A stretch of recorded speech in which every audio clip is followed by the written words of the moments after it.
Hello, my name is Book Lovers. My name is Ash and welcome back to my channel. We are currently in my bedroom. I'm about to go to bed. Well, actually, I'm going to bed in an hour from now, but I wanted to start. I wanted to finally start. Marked by PC Cast and Christian Cast. Yes. And this is the first book in the House of Night series. If you already haven't heard me talk about it, this is my least favorite book of all time, and I haven't read it in a few years. I haven't got past the first book. I own the first two books. I don't know if you can see it from here, but you can't see it. It's kind of like hidden. It's like hidden down there. You can't really see it. But I have the first 9 books, and I haven't got past the first one because I hated it so much. So for this vlog, I'm going to be doing a why am I reading this? This was a prompt given to me by my sim. It's essentially a vlog where I don't really know why I'm reading the book because I know I either won't like it or I don't think I'm gonna like it or whatever, and I know I'm not gonna like this book. So we're gonna go into this and have a good time with it. I'm gonna be annotating for the first time, actually writing in a book for the first time, which is really fun. So I have 3 colors I'm going to be using for this. Here's the color scheme. We're going to be using orange, pink, and green. Disclaimer, if you enjoy these books, don't take it personal. I used to like this book when I was younger. I used to like this, and a lot of people in my grades in my high school years really liked these books, so do not take it personal if you enjoy these books currently or had at one point enjoyed them. Also, to the authors, if they for some reason find this video, you know what, you got your money, you have a good time, I hope you're having a good life, don't take this personal. Moving on, I'm gonna stop. I'm actually gonna start reading, and I'm going to hopefully it'll be quiet by the time we are finished. I'm probably gonna be updating this so often, and I'm gonna try not to. I will be annotating as much as I can. Because I don't really want to use my tabs, instead of using tabs, what I might end up doing is using my highlighter and kind of like running the highlighter along the edge, so it's kind of like annotating the sides of the book. Instead of using a tab, you use a highlighter. I'm gonna try doing that. I've never seen anyone do it before. I'm sure it's been done, obviously. I'm not the first one. I'm going to try and see if that works. I'm hoping it'll work. Let's see how far I can get into it. I'm gonna be annotating it like crazy, so I'm hoping I can at least get maybe like 20 pages into this. I don't even know if I can do that because I'm gonna be annotating a lot. So let me start this and get right into it and see what happens. Oh boy, we're in for a ride. Let's go.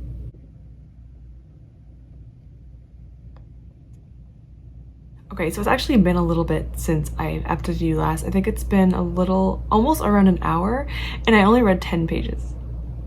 I didn't realize annotating would take so long, but it definitely is taking longer than I expected it to. And I'm actually really enjoying it. I kind of really want to do this with like all my books. All of a sudden, like I'm really having fun with it. So Zoe is the main character. She's in school, and then randomly this guy, vampire guy, they call him a tracker. I guess he like finds other vampire, and he goes up to Zoe and like points at her, and like magically she gets like the mark on her forehead, and everyone's like, oh my gosh. Her friend Kay doesn't want to be around her now because she's afraid of her, and now Zoe's like upset that everyone's trying to get away from her, and her friend doesn't even want to be around her anymore. And now she has to go to a school full of vampire and stuff. It's very like sudden. Like she's randomly in school, and all of a sudden this guy points at her, and she has like a tattoo on her head, and now it's like, oh my gosh, I have to go to this school to learn how to be a vampire. It's just very sudden. This is like a early 2000s book. This was from 2007, so there's obviously going to be a lot of problematic elements. There's already a bunch. I've already highlighted some. There's fat phobia. There is use of words that probably shouldn't be used anymore, or actually should be used anymore. The main character is partially or half, or I don't know how much, but she is Cherokee. I don't think the authors are at all. But yeah, right now I'm just at the part where she has to eventually, you know, fit into this new school, and she's already hating on every single female character so far. I mean, her friend maybe she's okay with.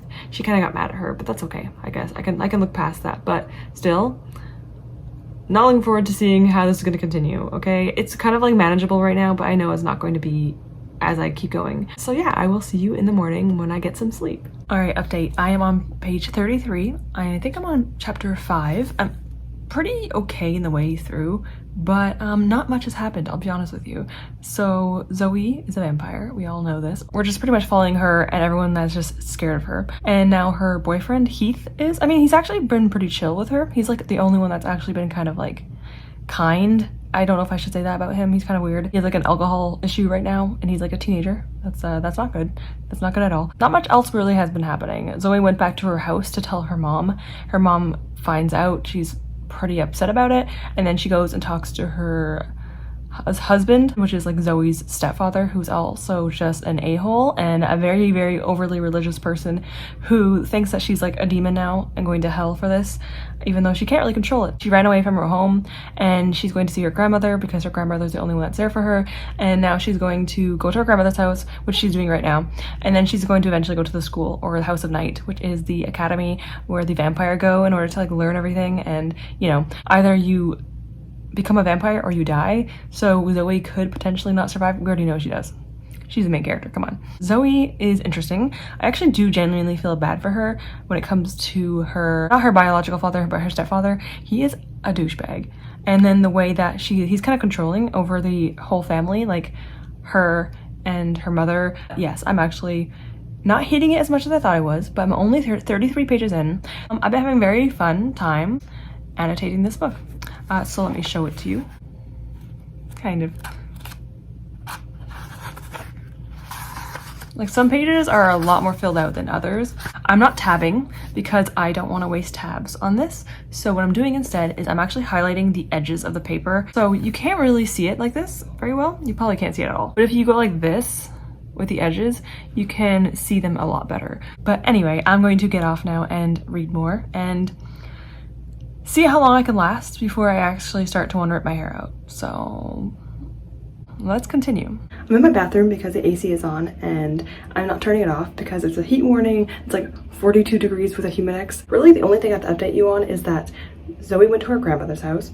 She blacked out because she fell down, and then she met or talked to Nyx, who is the goddess of night in Greek mythology. But in this book, she is a goddess of the vampires, so she's kind of like their god, I guess, which is kind of a cool concept actually. And then right now Zoe is at the House of Night Academy, or whatever it is. Yes, that's what she's currently at. She's at the school.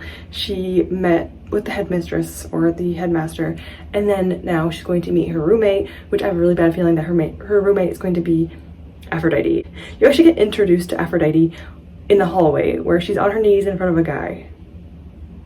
And she keeps trying to say like, hey, let me do stuff with you. And he keeps saying no to her. He said no to her maybe like 4 or 5 times. Either her roommate's going to be Aphrodite or her roommate's going to be a really nice younger character, because I haven't really met a female character who's younger that's actually likable to Zoe. And then of course the guy in the hallway that she saw with Aphrodite, they met eyes and like there was a connection.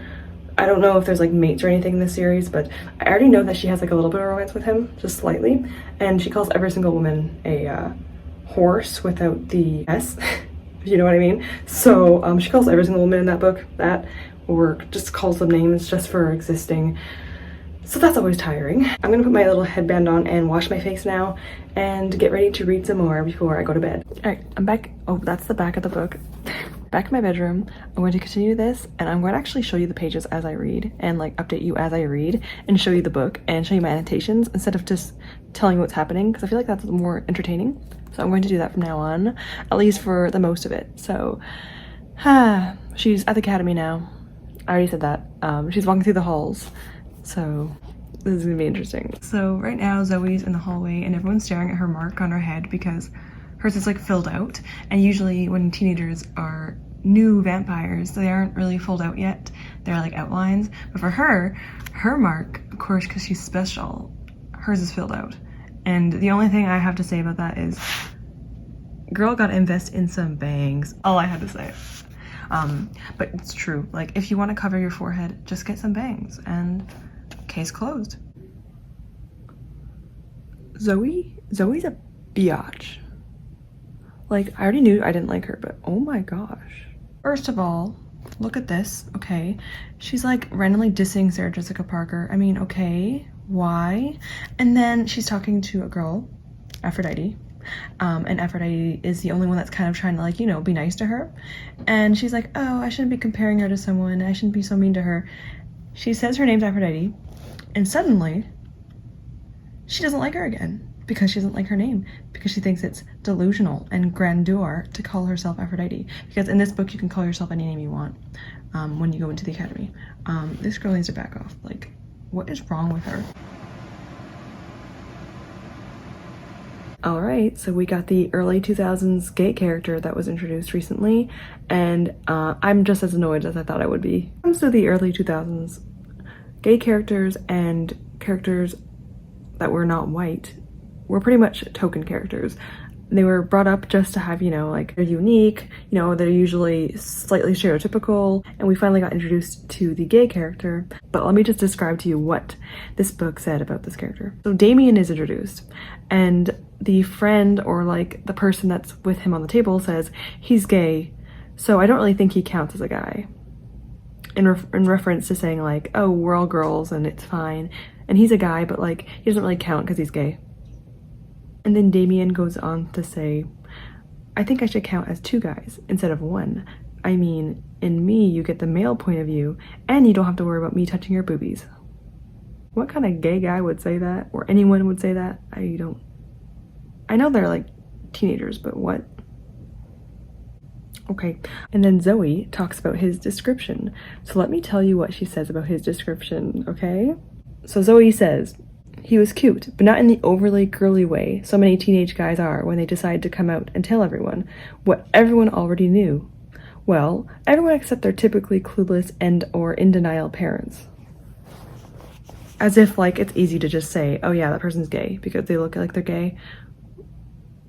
Like feminine voices or feminine looks, that doesn't usually equate to gender preference or sexuality. What in the world? Damien wasn't a swishy, girly guy. He was just a cute kid with a likable smile. So this is your introduction to the gay character. So this is going to go well. I could definitely tell that the representation of gay characters in this book is going to be great, and it's going to be really well done, and I'm being sarcastic. Any type of representation in this book will be bad. I'm really scared to find out that there's going to be a black character in this book. I don't know if there's going to be any BIPOC characters in this book. So far there hasn't been. And I almost want it not to happen because I already know it's not going to be good. Oh no. Oh no. I looked down for a second, I just saw African princess. I'll update you soon. Guys, it got worse. It got worse. It got worse. I have to show you the page because this is bad. What the hell? First of all, the way that she's introduced, she sounds like a Starbucks drink. Like, what in the world is this? She's referred to as an African princess about 2 times for no reason. And then we go down, okay? We go down. And then we find out her name is Shanae, but guess what her last name is? Cole. Like, what in the early 2000s, like, I want to say almost like racism is this? What in the frick? I'm gonna keep reading. I remember why I hated this book now. It's just like, wow, there's a lot of issues. There's a lot of issues with it. I mean, this is from 2007, so I get it. Like, I get it. But like, it's still, I'm just happy that the 2000s, early 2000s is over with. I had a lot of good memories, but there's also bad memories. Like this. This is just bad. Okay. So continuing on. And I'm only on page 83. And I still have like 200 pages left, so that's fantastic. Let me just keep going. Let's see how long I can last before I say anything again.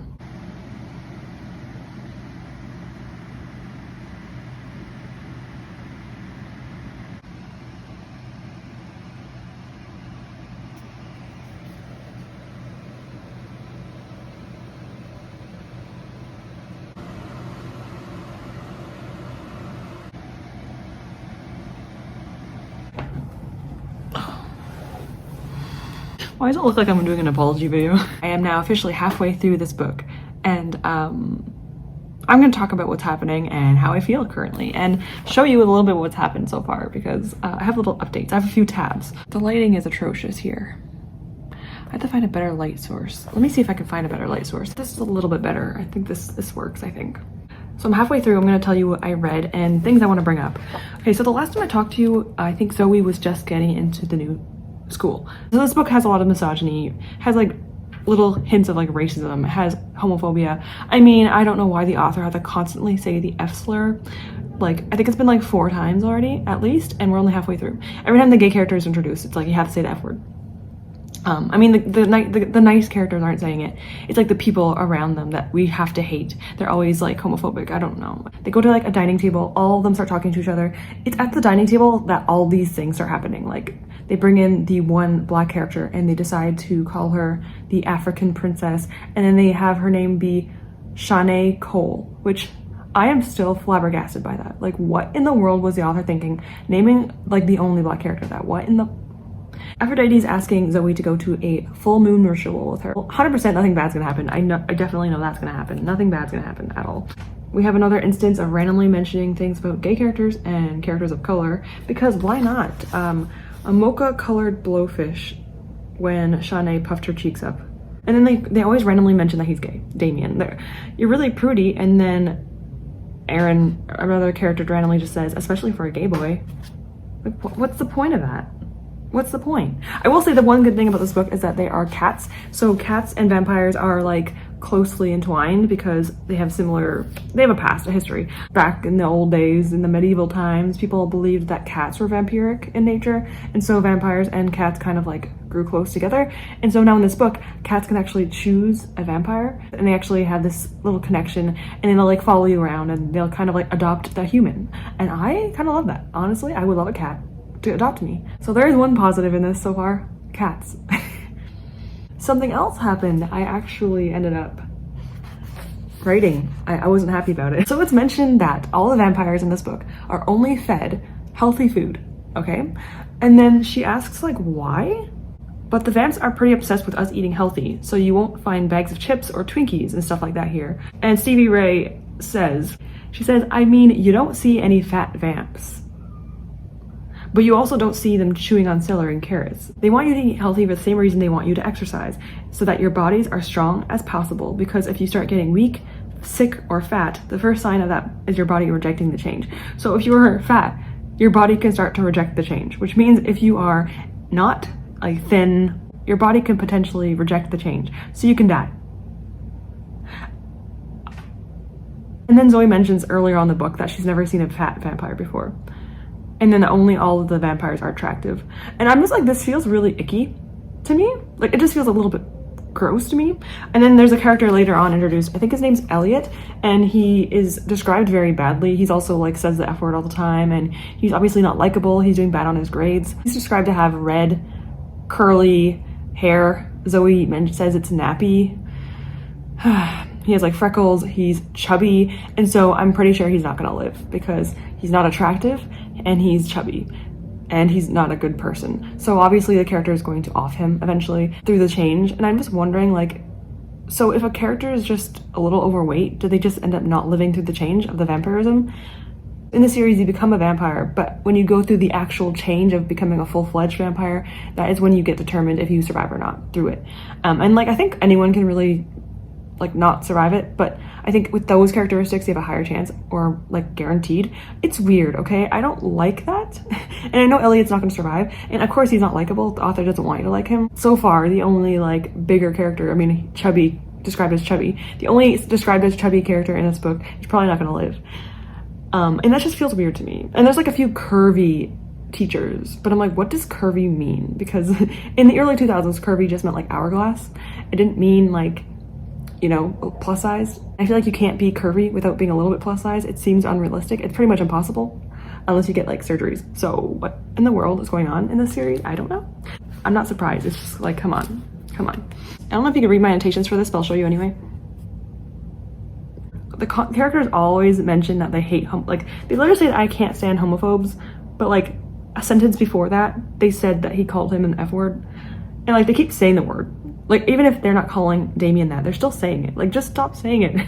So also this part right here, they're asking if there's any gay guys inside of the academy, and Stevie Ray says, there are a few besides Damien, but they're mostly too weird and too girly for him. It's just... And then we move on from that and we go into the section where the Zoe goes to her drama class. The drama class was her elective, so she chose to do that class. So for that, she went into her classroom, and lo and behold, a man named, or I guess a boy, I don't know, they're like teenagers. Eric Knight, which is the guy from the hallway that was with Aphrodite, is back, and he's in the drama class, and of course he's staring at her intently the entire time. He's on the stage, he's reciting this like beautiful dramatic poetry, and he's just looking at her the entire time, and as he leaves the room, his eyes are on her again. Obviously this is going to be like a romance, obviously. Also, his name is Eric Knight. I'm not sure if House of Knight, if that's related. Maybe he's like the owner's son. I don't know. And then the last thing that happened since I read was where they moved on from drama class and they went to a different class, and they did this thing where they put like a pentagram down and reached out to all the elements, and then it was like this little thing, okay? It was this thing. And of course Zoe, as they were doing the elements, she felt like a wave of like emotion and feeling every single element. So when there was fire, she felt like warmth. When there was water, she felt like the smell of the sea. She feels all the elements, which means she's going to be like the chosen one, Mary Sue kind of trope, where she's going to be like the most powerful one. And I wouldn't mind that kind of thing. Like the Zodiac Academy does that too, kind of, where, well, I don't want to spoil anything, but a similar premise where like, oh my god, all the elements. But in this book, I think it's harder for me to like it because Zoe is just so unlikable, and I hate how she thinks about other people. Like, she had a moment with Stevie Ray, who she's actually really close with. Like, she likes Stevie Ray. She ends up being roommates with Stevie Ray. Thankfully not Aphrodite, but she ends up being with Stevie Ray. There was like a backhanded like thought she had about Stevie Ray, and it felt really unnecessary. I don't really know why she randomly thinks like judgmental things and like negative things with people. It's really frustrating to read her character. I just know that she's one of my least favorite main characters ever. That's why I hate this book so much. Not because I think the book itself is horribly written. It's the fact that the main character is so unlikable. There's also another part I just flipped to on one of my annotations that I really want to talk about because it's so frustrating. So Stevie Ray is talking to a few other characters along with Damien, and they're just talking. But then randomly Damien will mention, okay, enough talk about this. I may be gay, but there's only so much I can even handle. And I wrote, the author's acting like gay is a personality trait. Like, why do you have to mention you're gay all the time? Like, I don't think I've ever mentioned to someone, hey, I'm Demi and Pan, and I think of this. No one's gonna do that. No one's gonna just randomly mention their sexuality or, you know, preferences, and just in a random conversation. The author's just trying too hard. I don't know. Near the end of the page, it's they're talking about Shanae, who is one of the only black characters, if not the only black character in this book. And this is what happens, okay? First, this is a dialogue, okay? First, Shanae and Erin call each other twin because even though they're clearly not related, Erin being an extremely white girl from Tulsa, and Shanae being of Jamaican descent and a lovely mocha color from Connecticut. And then Shanae cuts them off and says, "Thank you for appreciating my blackness." Don't mention it, Damien said. It just feels so cringy. Like, why is this white author doing this? Why would she say that? She wouldn't say that, would she? I'm gonna go back to the plot. I'm gonna go back to the plot. So after all this elemental things where she felt all these elements, she's now going to be going into the moon ritual thing with Aphrodite. So obviously it's not gonna turn out good. I already know that. This book isn't as hard to get through as I thought it was going to be. I think it's just having a lot more fun with annotations, but it's still bad. It's still really bad and very outdated. I'm just glad that books aren't written like this anymore, especially YA, because like she keeps mentioning blowjobs. Like that one time in the hallway, she wasn't even doing anything. She was just like wanting to do something, Aphrodite, and she just wanted to do it, but Eric kept saying no. So she never ended up actually giving him one, but like Zoe is mentioned like 5 times. Like she keeps mentioning it, and she keeps calling it a blowjob. It wasn't one, it was like a preempt of, but it wasn't actually one. She keeps mentioning it. It's really annoying. And like there's swearing in this, there's like slurs in this, there's just like a bunch of things I know that nowadays would not fly. And I'm actually really happy about it because my goodness, I used to read this all the time, this kind of stuff, and I was fine with it. And now I'm just like, wow, it just feels so weird how different literature has changed since I was younger. A lot of us in the book community has understood the change. Like a lot of us have grew up with these books, or at least have read these books at some point, or not this, but like some books. And yeah, they can get really bad. And this is an example of that. Also, there's a lot of like anti-religion in this book. Like a lot of the vampires do not like religion, and a lot of people in the religious, you know, in Catholicism and everything in this book are seen as bad, kind of. Like it's been brought up a few times. Zoe's own stepfather is like a huge religious figure, and he's very, very against vampires and Zoe and everything. And so there's a huge like obvious dislike for religion in this book. This was read a lot in my high school, and I was in a Catholic high school, so it's kind of funny to me that like people are reading this, because I bet you if the teachers knew what this book entailed, they would not like it. Like, this book does not like religion, and everyone in my Catholic school is reading this, like all the girls, so it's kind of funny to me, honestly. I'm not saying I like that though. I don't like how it's very much villainizing religion. I see both sides of it. Like I said, I was in Catholic school for 6 years. I see it as a negative and a positive. I'm agnostic, so I'm not atheist, I'm agnostic, which means I believe in something, but because there's no proof or knowledge of it, I don't believe in anything in particular. So I'm not like against religion, I'm just like iffy on it, you know. But yeah, I'm going to be now continuing this and getting further into it. I should be reading this and finishing it by tomorrow. Tomorrow is the 31st of July, so I will be finishing it right before the beginning of August. So hopefully I can get through it really quickly. It's gonna be hard, but I'm gonna try my best to get through it. Either I will update you again when I'm close to the end or when I finish the book. So I will let you know and update you then. It's time. I finished the book. Let's talk about it. Okay, so the last thing we talked about was Zoe going into Aphrodite's like moon ritual thing. I said it was gonna be a bad idea, and surprise, surprise, it ended up being a bad idea. Shocker. So Zoe goes into this moon ritual. They do the whole like ritual thing with the pentagram. They call on the elements and they drink out of this goblet with wine in it. I don't know why Zoe thought it would be a good idea to drink wine from Aphrodite. I mean, obviously it wasn't a good idea, and it wasn't, because it ended up being blood from Elliot. Elliot is the kid from earlier that was chubby and unattractive, and it was his blood that they were drinking. It was disgusting to Zoe, but at the same time she loved it. And it's weird because usually fledglings, or like the early stages of vampirism, you don't really like blood yet, only until you're a full-fledged vampire that you like blood. But she's different, everyone, so she loved it, and it was delicious. The next scene that happens is she gets a cat, which in this book you can have a cat adopt you, like I mentioned earlier, and she had a cat adopt her, a orange cat. Now if you know orange cats, they are chaotic, so it makes sense that Zoe got an orange cat. And it's actually really cute. It doesn't really have much, it kind of just like is there. It doesn't feel like it has a lot of personality. It kind of just like puffs up and gets mad at people and like warns her of danger. It doesn't really have much of a personality. I mean, cats, as we know, have huge personalities, and I kind of want to see more of her cat being, you know, a cat. So there's that. And then the page after she meets her cat, she's like, "You look like a little lioness." And then I wrote in my annotations, she calls her cat Nala, I swear to God. And then like the next page, she calls her Nala. Nothing's wrong with having a cat named Simba or Nala. It just felt so cliche. So that's all I meant. It's fine if you have a cat like that. Surprisingly, I haven't met a lot of Nalas. I've worked with a lot of cats in my life. I've only met like one. So I guess it's okay, okay? I won't get mad at her for it. It just felt like, come on. As she's outside after the blood thing, her friend, I just call her Kay, I think her name's Kayla, that was like afraid of her after she changed or got the mark on her head. Her and Heath, which is her boyfriend, I'm gonna talk about that soon, comes to meet her at the academy, which I didn't even know he can do that, and they like climb over the wall to her. It's so random. They climb over the wall, and then Kayla randomly like keeps eyeing up Heath, and then Zoe's like, "Oh, she wants my man, that horse." I say horse without the S. I don't know what YouTube allows, so I'm just gonna say that.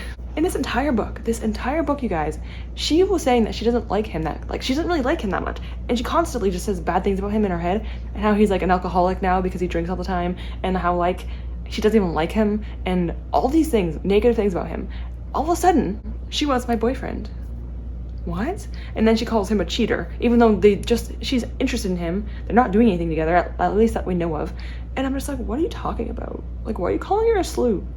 Just because like she likes him? I mean, it is weird for friends, you know, it would be bad for a friend to do that, but come on. As they climb the wall, Heath gets like a little scratched up, and Zoe smells his blood, and then she goes over to him and like kisses him, but then like bites him when she kisses him, and like they exchange a very small amount of blood. Like she gets a little bit of his blood. Okay, so Kayla ends up breaking them up and sees what's happening. She's like, "What the hell are you doing? Get away from him." The whole exchange is really annoying because Kayla is like upset with Zoe for a lot of different things in the scene, and then Zoe just gets mad about Kayla and like, she's not my friend anymore, she's my ex-best friend because of all these things. And I'm like, technically Kayla's right. Just saying, Zoe, you're technically in the wrong in this situation. I'm just saying, okay? I don't like Zoe at all. She's probably one of the least likable characters I've ever read from my entire life. I don't like her. She's really annoying and very judgmental. So after the kiss, she's all like woozy and she like, you know, she's all whatever. And then guess who shows up? Eric Knight. As they're talking, Eric randomly calls her Z. That's his new nickname for her. Very creative. Eric, I really like that one. And they hardly really talked. I mean, this is like the second time they've ever spoken together, and he randomly is giving her a nickname. We also learned that if a fledgling or any vampire or whatever drinks from a human, there's like a bond that forms. So he most likely is now like bound to Zoe. It can eventually go away until the like blood draws off, but bad sign. Bad sign that Heath is now like attached to her even more. Not good. I think it's in this moment where they kiss, Eric and Zoe, and it feels like there's no build up. It feels like they just have moments where they see each other and then they speak and then they just like kiss, and it doesn't feel very natural whatsoever. Like I said, it's a YA book, it's a teen book. Maybe teenagers don't care, and I honestly don't think I did at the time, but now as an adult I'm just like, there is no build up, there is nothing that really makes me want them to be together at this point. And then she like makes up with him, and then she's like, what did she said something along the lines of, what did she say? They're like making out in front of the academy, and then Zoe's like, am I a slew because I'm making out with a guy? You're not a slut just because they're making out with a guy. If that's what it entails, then gosh, a lot of women are sluts. Just like, she has to stop calling women these names and herself. It's so annoying.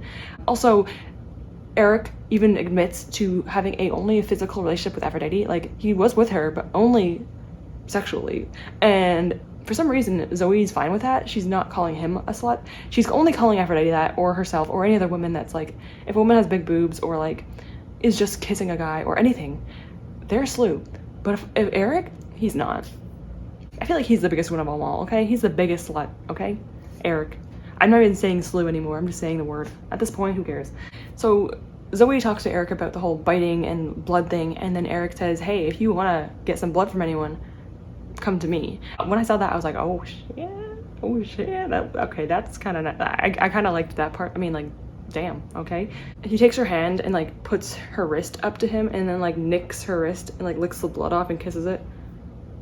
I was like, this is the only like actual thing that was somewhat good in this entire book. Nefret is the headmaster, or the headmistress, and I don't trust her. Obviously she's gonna be a bad person at the end of the book or the end of the series. In this book she's not bad, but Zoe has like a bad feeling, and it's kind of obvious she's not gonna end up being good. But she goes to Nefret and says, hey, this whole Heath thing happened, and then she's like, okay, well, let's just make sure that you don't get bonded to anyone else. So tell me where Heath and Kay like live.